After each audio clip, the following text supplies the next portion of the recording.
yup, you can hear me. Many blessings to you on this Monday. We're going to talk about automating the tracks within your session using the step sequencer. So let's get right into it. This is a really interesting concept.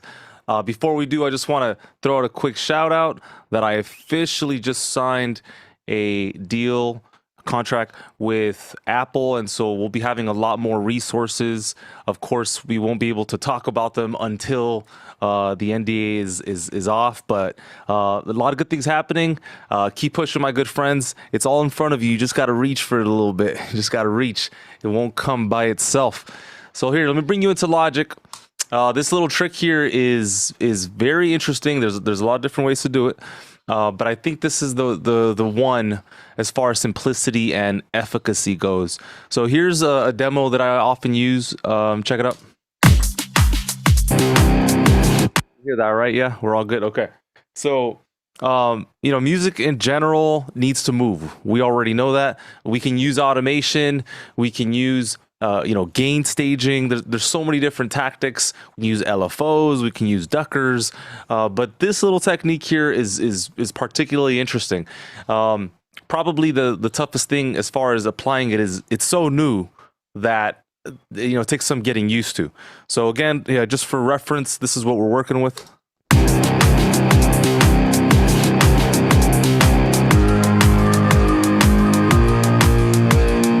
Okay, and then when you apply the technique, it sounds something like this. And again, we're going to go over the details, but bear with me. I just kind of put this together really quickly. But here, check it out.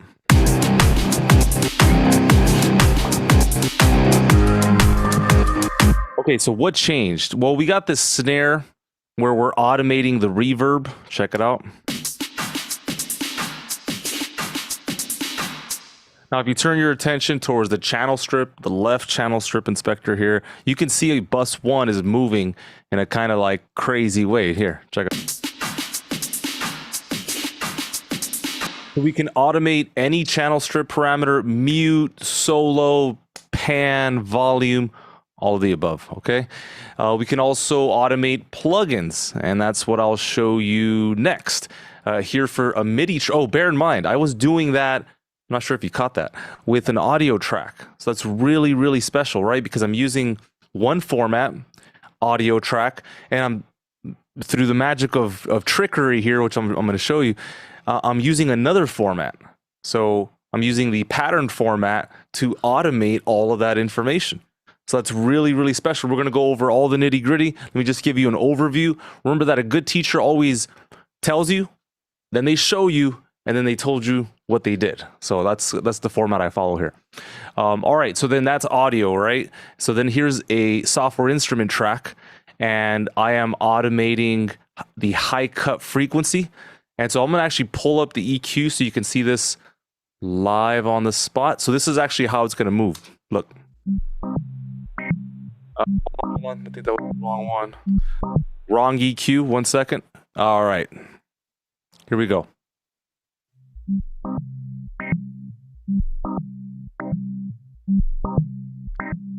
And you can, it can sound however you want it to. There's no limit to this, so it could be more resonant, something like this.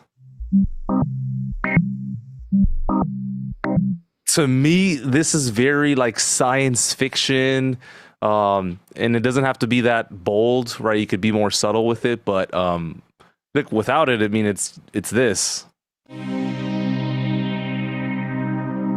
Now, I also have an auto filter instantiated. Without the auto filter, it's like this. And that's really boring. But with the auto filter and a little bit of, shake, rattle, and roll, sounds like this. So again, I'll show you how I did that. And then finally, for my last trick here on the bass, rather than just playing it outright, what is that, 16th notes like this? Sorry, that's triplets, 1 and a 2, and we're kind of automating the way that plays out. Check it out.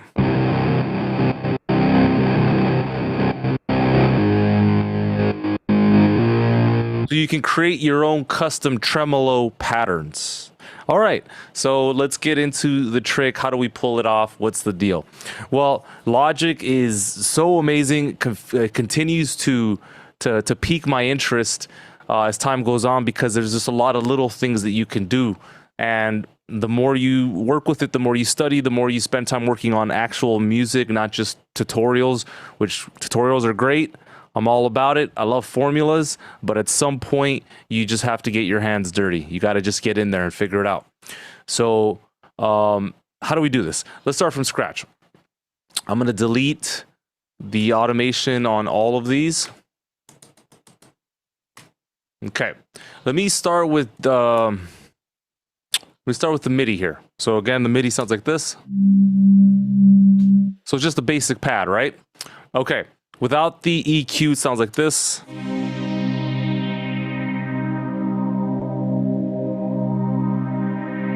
Okay, and we need a way of being able to somehow use the same track and yet create another instrument, but it's the same track type. So in other words, let's call this software instrument number 3. I need to have 2 of these show up on the screen so I can utilize this technology. Right? If I have it on a separate track, let's say track 4, it won't work because it won't recognize it. Yeah. So this one here, let's call it software instrument track 3. We need to create another duplicate track 3, and I want to visually see it on the screen. How do you do that? You go to track and you go to other and you create a new track with the same instrument, right? It's still software instrument number 3. I'm just creating a new track to go along with it.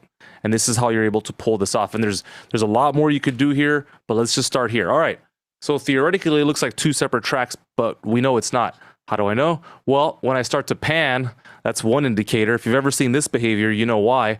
Oh, geez, I know why. It's because I had the same track type. Maybe you did it by mistake. Maybe Logic did it for you. Doesn't matter. Either way, now you know if you ever move a track and the other tracks are following suit, they're mirroring the actions, it's because it's quite literally a facsimile. How you got there, I don't know, but it doesn't matter. And people have asked me, well, can I disconnect this function? Can I disconnect this functionality? No, you cannot. Unless you want to go into the environment, in which case we're not right now. So what I'm going to do for clarity purposes and for visual purposes is I'm going to click on this track and I'm going to, clarify what I'm doing here. So I'm going to say MIDI and then automate EQ. Still the same track. It doesn't matter. This is all organizational in nature, yeah? So then here, I'm going to control click, right click, go into the contextual menu, and then pull up this amazing format. Right? So I'm still on the same track, but I'm using another format. If you have questions, interrupt me at any point. And so basically here, all we got to do is learn the function that we want to manipulate and work with. So in this case, we're working with EQ. So I'm going to pull that up. So I like to use like a resonant peak like this. You don't have to, but it works really well. So why don't I do something different this time? Let's do like something like that, right? So like a resonant peak, also known as a notch. And I'm going to basically learn that parameter. How do I do that? So I'm on the same track, which is software instrument number 3. That's what we're calling it. I'm not sure which one it is yet. I would have to go in there and look. But that's the one. We created an additional track using the same instrument, so to speak. Okay. Now I'm going to learn the function inside of the pattern format. You ready? All right. So then what I do is I click down here, right? I'm in key focus inside of the pattern format, right?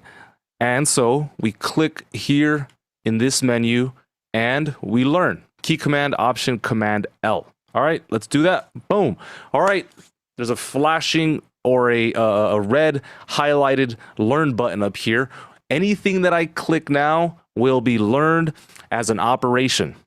So I'm going to click on this specific band pass, number 4 inside of this EQ. Click on it on 1, 2, and 3. Boom. Look at the screen. All right, what did we learn? We learned peak number 4, frequency. All right, so that's the very beginning. You've now created this relationship between the pattern format and it recognized a plugin parameter, yeah? So now I have to actually turn it on. That's one of the quirky things about this specific format, is that you actually have to turn it on. You actually have to enable each and every step. If I miss a step, it will not recognize it, right? The way that it's able to connect is by turning on the actual step. Now, that doesn't mean you're done. You still need to automate this if you want it to move. If I just leave it like this, it's just on and that's it. But of course, we want to create some randomization. So I'm going to control click on the step row itself, and I'm going to randomize an automation value. I don't know if it's going to be any good, but let's check it out.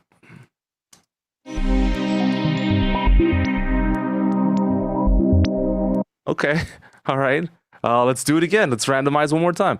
I particularly don't like all that bassy stuff, so I'm going to bring down the EQ volume lever here. Let's see if this sounds any better. I would say it's pretty science fiction-y, right? Sounds kind of like investigative. Cool. Let's run with that. Let's see what that sounds like.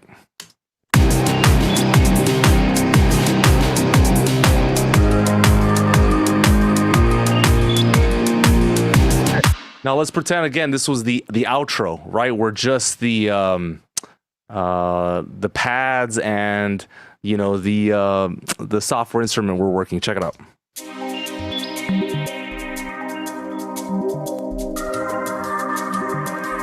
I mean, that would be a pretty sweet way to go, right? Like to end the song or to start it. You could do this on a guitar. You could do this on a vocal. Sky's the limit. All right, that's my first example. I'm going to literally run through the same exact thing, but on other tracks. All right? If you have any questions, hit me up. So that's the first thing. I'm going to leave it on there just for the sake of, kind of using it in context. But now I want to do something different. Hey, Eddie, question. Yeah, come on. So I really like this. This is awesome. But like if you feel like, okay, I'm done with this whole thing, like I've created my track based on the same instrument, I've made my adjustments, can you like combine them all and be like, hey, I'm done, and collapse them into like one track? That's interesting. I never thought about that. Let me see. Command. If I just hit J here, no, it doesn't seem to. You mean like fold it back in? I'm pretty sure you could. Hold on. No. Yeah, I guess not. Sorry, but no, I was like, if there is no obvious, it was more visual, but I guess you could just make a group. You know what I was gonna say? I think the reason it's not happening is because it's another format. I do believe if it was MIDI here, I'll Command Z it in a second, but let's just pretend it wouldn't work here because this doesn't have it available. But there are other functionality. Yeah, you see, I can do that because it's the same format.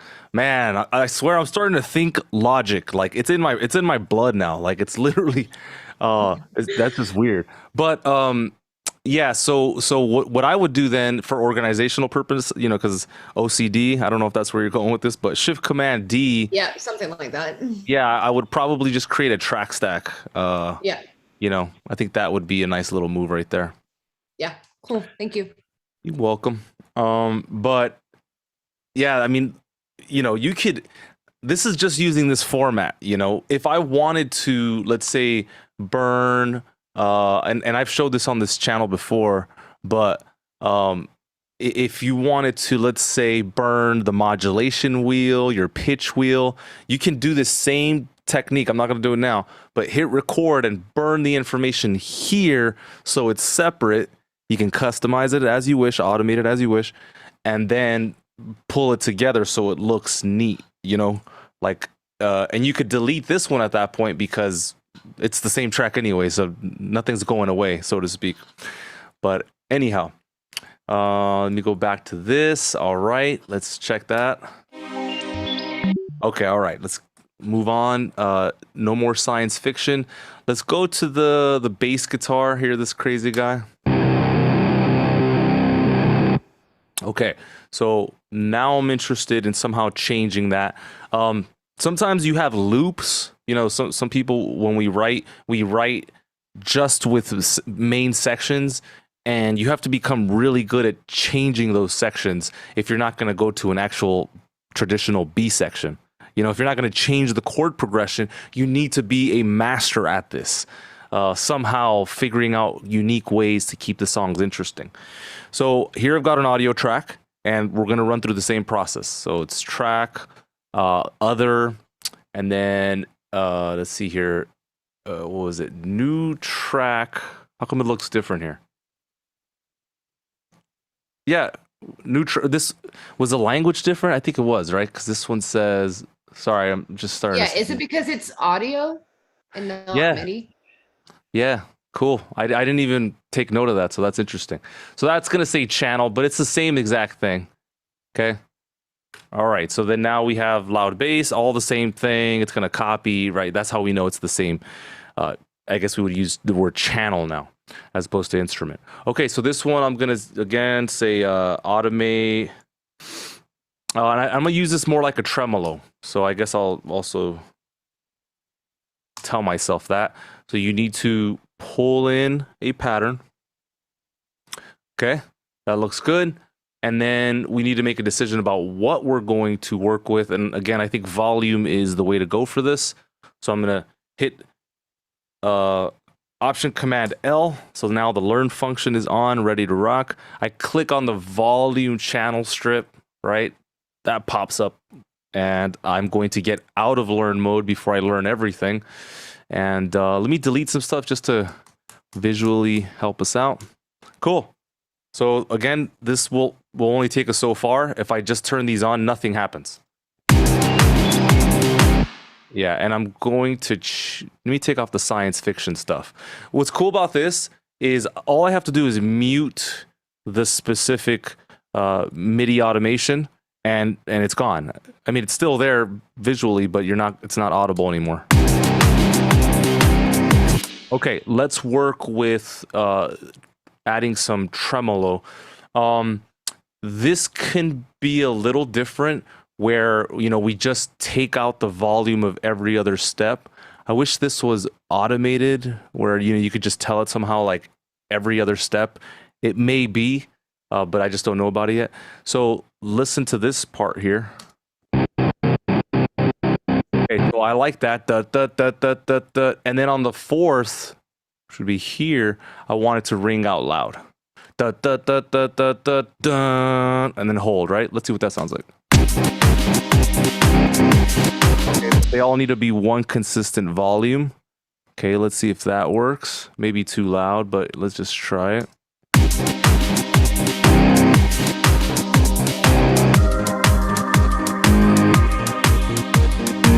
Cool, and you kind of get the point after that. You know, it takes customization. There's no way around it. I mean, you're gonna have to get in here and get as detailed as possible. Let me see what that sounds like.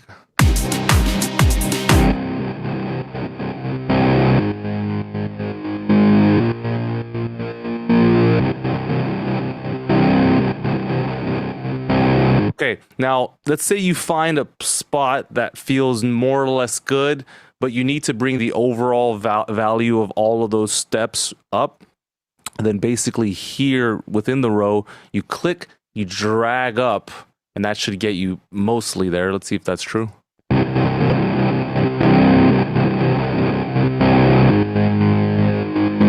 Okay. It's not enough just to turn these off, because if you turn them off, you're not actually getting rid of anything. You're just going to have the pre-existing value continue on, right? So this is important why we're raising and lowering things. So that's a tremolo effect. It will take some time, but we could also pan. And so that's pretty cool, the fact that we can move something over time. So let's look at that. Let's say we were happy with that performance. We've thus far modulated an EQ, moved it around over time. We've automated the volume channel strip to create a tremolo-based effect. Now we'll go to this snare pattern, and we're going to take this reverb but not have it be fixed. One of the, to me, defining factors of an awesome producer, and I'm talking about real deal, right? That their stuff sounds great, is automation. they have a handle on it. They have a system, and they automate everything. Like literally, it's not a joke.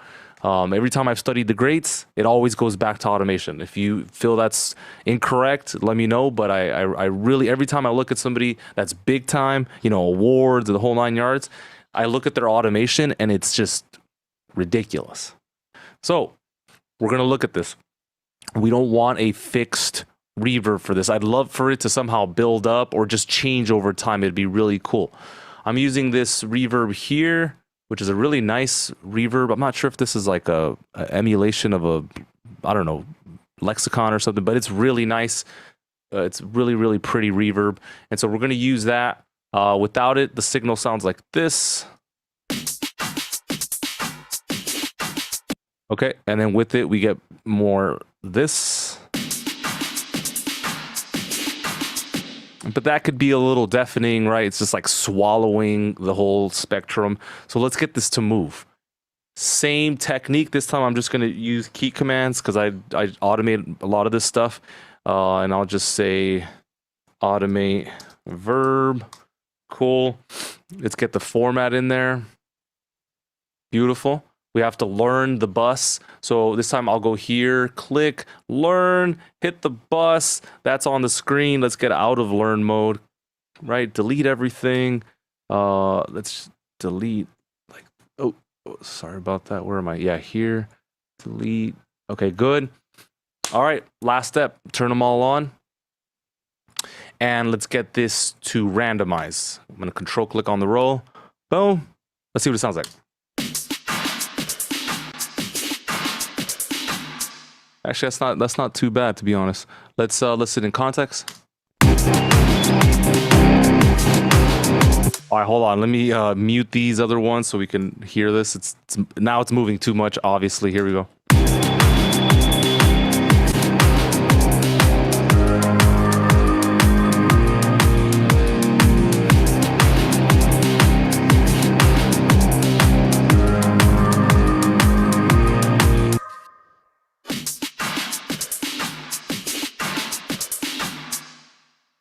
One more time.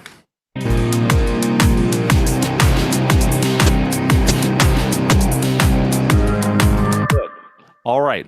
I'm by no means saying that you should just set it like that and forget it. I am all about sitting down, doing the work.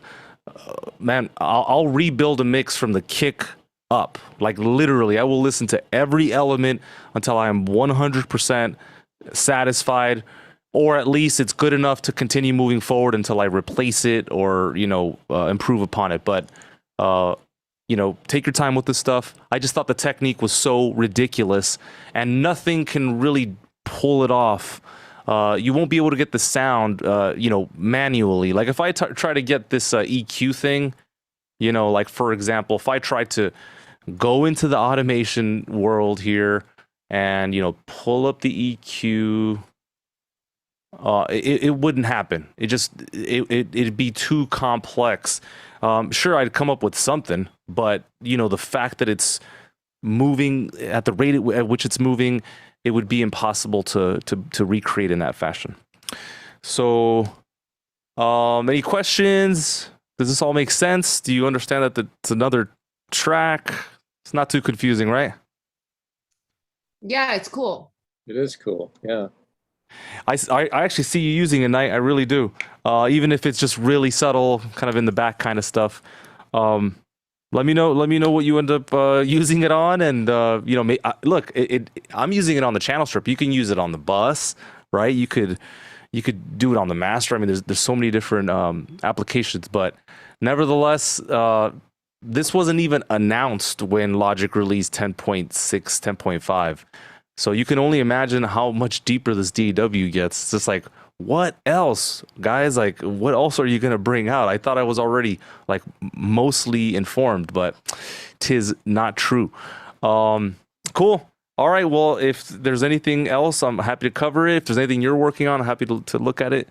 And then if you want to learn anything else, just let me know, and you know, we will continue on. Sound good? Yeah. You know, not to get off the topic of this, but I guess No. That's what I want. Please. Okay. So you know what I'm still having trouble with is when I have basically, for the most part, finished a track, and I've got some audio tracks and some MIDI tracks. Let me turn on, and I'm wanting to put everything into audio, to make it all audio. So I go to, I guess it's File, Bounce and Replace all tracks as audio or something like that. Yep. Sometimes it works great, and sometimes it sounds like a completely different song. There's instruments I've never heard that are all of a sudden appearing. I don't know what's going on with it. So it's driving me batty. I totally get it. You want to hear what's really weird about you saying that? Is I was actually gonna cover it, but I was like, I don't know if I want it to be like, I'm trying to kind of keep these concise because I don't want to pour too much coffee in there. But I was literally gonna cover just that. So well, maybe some other time that would be no. It can go really deep as to whatever the reasons are. I'm sure there could be any number of reasons. Yeah, no. Let's just cover it. Be like 10 minutes tops. Unless we start, zoning out. But let me look at what session. Oh yeah. I know what I'm doing. Okay, so I'm working on a session right now, right? And there's vocals, and it's like a whole thing. So in order to properly pull it off, I'm opening it now. You have to consolidate like this. So just give me a quick second, and then I'll pull you in here. But yeah, I've had this issue for a long time, and there's no one way to settle it because you have to go in there and check, So I'm going to show you the surefire way. All right, let's bring you in. Yeah. Okay, so this is, it's just so weird because I was literally going to show you this. So we are on the same wavelength is what I'm trying to tell you. All right, so I've already done it with the drums. You see how I've consolidated? Okay. So in most cases, you can simply go to a track. Let's say you have something that's being heavily processed. In this case, I've already done a lot of the rendering. This one actually has a lot of processing. So, you could just Control B or go into the toolbar and you can bounce regions, or you can go into the menu bar and then bounce the region or the entire track. What's the difference between these two? When you bounce the region, it creates a new region, whereas if you bounce the track, it'll burn all the plugins into the region. So those are two different functions. And experiment with them so you get really clear. But why would you use one over the other? Well, let's say there's a word. Actually, this is a good example. I do it all the time on single words to create a delay. So here, check this out. Let me know if you can hear it. My clothes are dirty. Hair is. Thank you. So that would be bouncing a region because now it has been kind of shot over into a new track. So that makes sense. But let's say I had her vocal and I have, or better yet, let's go back to that arpeggio wherever it was, and I want it all to burn in the same place. I want it to be in the same order. Then I would bounce the track in place, and that's the difference there. So anyway, why is it that when I bounce something, sometimes it doesn't sound the same? So this usually happens with track stacks. Okay, so like if I have a summing stack, in the case of, let me see, I'm sure I have one here that the vocal, it has quite a bit of processing in it. So I'll try and bounce all of this, but it somehow does not sound the same. It's not faithful to the original, right? So it usually works that the tracks themselves, they work out pretty good. You can render either the region or the tracks, and that sounds pretty good. But for whatever reason, when we go on the track stack level or the group level, it doesn't pan out all the time. It sometimes does. I can simply close all of this, select all of the regions contained within the tracks. I hit Control B, and I can perform and sometimes it will work, but oftentimes it will not. And that's just my experience. So why does it happen? Technically speaking, these plugins, they all are running algorithms. They're all kind of using very unique processing. And actually, this is a perfect example. Let me show you what I mean. You see this? Let me see if I could. Hold on. This would probably. Okay, So you see this Q3, right? Okay. So it at first glance looks pretty, simple, like, what's the word I'm looking for? Like, it's what we're used to seeing, yeah? But look at the bottom here. What is this little fuzz, right? What's this little, like, fungus growing in the bottom of the Q3? Well, believe it or not, what's really interesting is that's actually being caused by this EQ. Because, and this EQ, by the way, is on a track stack. So check this out. When I bypass this on the vocal track stack, look at that, Knight. It went down a little bit lower. So what's happening here is that we're using some of the analog characteristics of, the SSL and the Neve and the yada yada, and it's adding that sound, burning it kind of into my session. So what's my point? These are live animated plugins that are not going to render the same every single time. And I know that may sound crazy, but if you start running your test on delays, you'll notice that maybe they don't always turn out the same, right? Maybe sometimes the delay is deviating a little bit, or this time it was off time, but that time it was good. And so the reason that happens is because it's all binary code kind of working, and it's not necessarily locking. The only way to ascertain a performance is to burn it into the screen. If you want a perfect quarter note delay, you're going to have to record it, you're going to have to check it, and then make sure that it's exactly what you want. So that's a long-winded answer, but that's why it's probably not coming out the way you thought. So how do we solve it? That's basically the main thing, right? What I would do is I would create a cycle region from the very beginning of your project start, which we know we can adapt and move around by hovering up here. So a very cool feature in Logic that we can like move our project start time. I don't recommend you do, but if you're ever in a bind, you can. And then we can also dictate our project to end time, and we do that inside of the LCD screen right up there. So now let's say I want my session to be a little bit longer, we can extend it out. Okay, so set it up so it's at bar 1, exactly at bar 1, and then from here, give yourself a little bit of space, just in case there's a reverb tail or something. And then let's say I'll do one right in front of you, and then we'll wrap it up. So all these sound effects in turquoise, I'm going to render them so I can consolidate.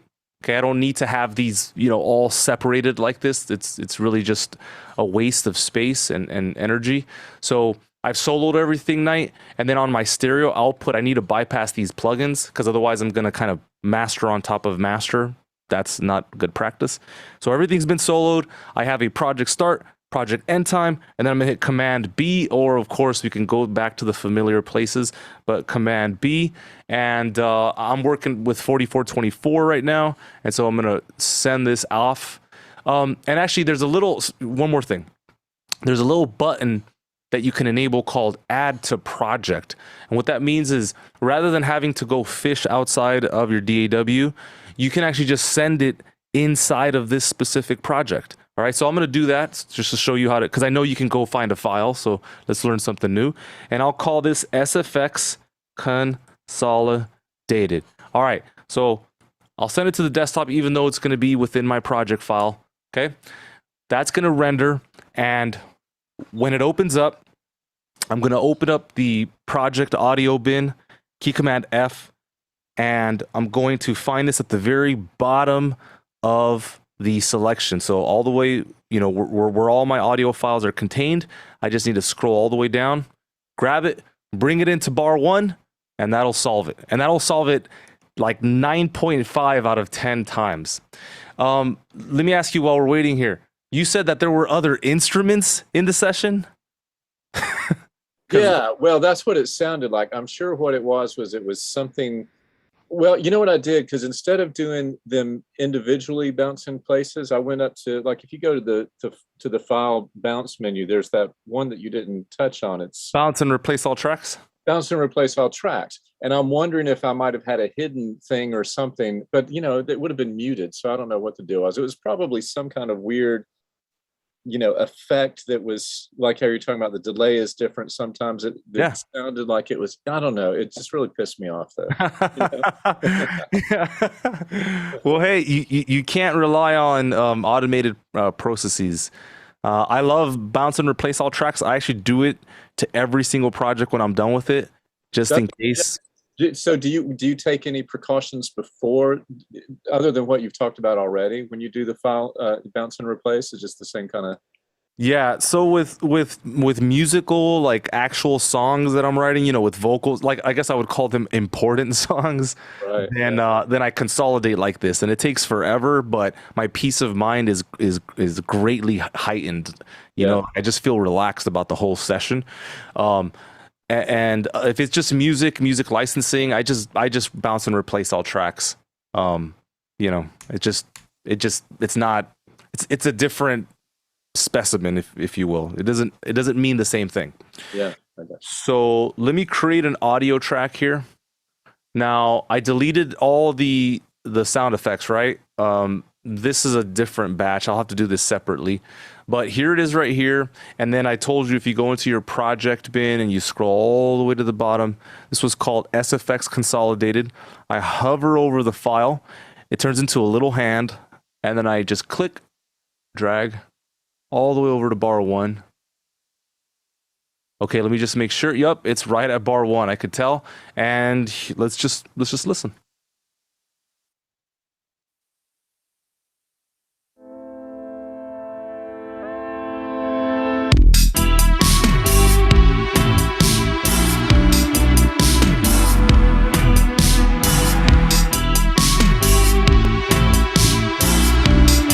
Let me listen to these sound effects right here.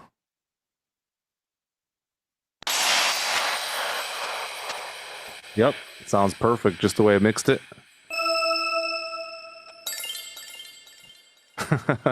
Bunch of arcade sounds in there. It worked out quite nicely though. Cool. So hopefully that helps. I would not rely on file, bounce, and replace all track. I would absolutely not. One other tactic that you could use, you see how I have this counter melody?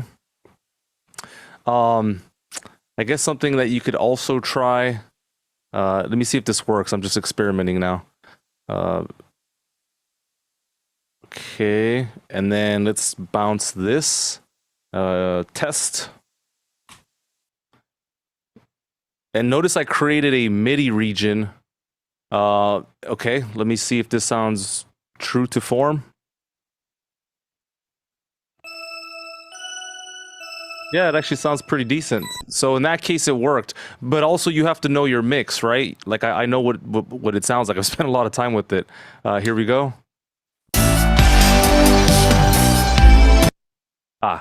Anyway, you get the point. Does that make sense? Yeah, it does. Thanks. It's definitely, like you said, it's something that you have to be very aware of what's going on with each track when you do it. And, oh my goodness. And all that.